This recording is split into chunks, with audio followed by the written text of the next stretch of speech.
ഈശ്വര ഭവാനി തള്ള. അച്ഛൻ നമുക്ക് ഈ വഴി പോണോ? നീ ആരെടാ പേടിക്കണം? ആ തള്ളനെ കണ്ട് രണ്ട് കൊടുക്കണമെന്ന് ഞാൻ നേരത്തെ ഓങ്ങി വെച്ചിരിക്കുകയാണ്. നീ വന്നാണ്. ഇങ്ങോട്ട് പോയാ നമ്മൾ അയൽക്കാരി ഭവാനി തള്ളയുടെ 16 ആയിരുന്നു. അതിന് പോയിരുന്നു.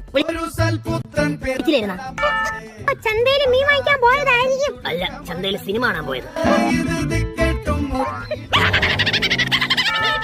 മീനിന്റെ കെട്ടവാട ഇങ്ങ് അടിക്കണം. രണ്ടെണ്ണവും കൂടെ ഏതാ പൊട്ടന്റെ കയ്യിൽ നിന്ന് വാങ്ങിച്ചോണ്ട് വന്നേക്കാണ്. സത്യം, നിന്റെ ഭർത്താവ് ചാളവാസുവിനെ വാങ്ങിച്ചത് തന്നെ ഇനി. ഈശ്വര ഭവാനി തള്ള. അച്ഛൻ നമുക്ക് ഈ വഴി പോണോ? നീ ആരെടാ പേടിക്കണം? ആ തള്ളനെ കണ്ട് രണ്ട് കൊടുക്കണമെന്ന് ഞാൻ നേരത്തെ ഓങ്ങി വെച്ചിരിക്കുകയാണ്. നീ വന്നാണ്. ഇങ്ങോട്ട് പോയാ നമ്മൾ അയൽക്കാരി ഭവാനി തള്ളയുടെ 16 ആയിരുന്നു. അതിന് പോയിരുന്നു. ചന്തയില് മീൻ വാങ്ങിക്കാൻ പോയതായിരിക്കും. അല്ല, ചന്തയില് സിനിമ കാണാൻ പോയത്.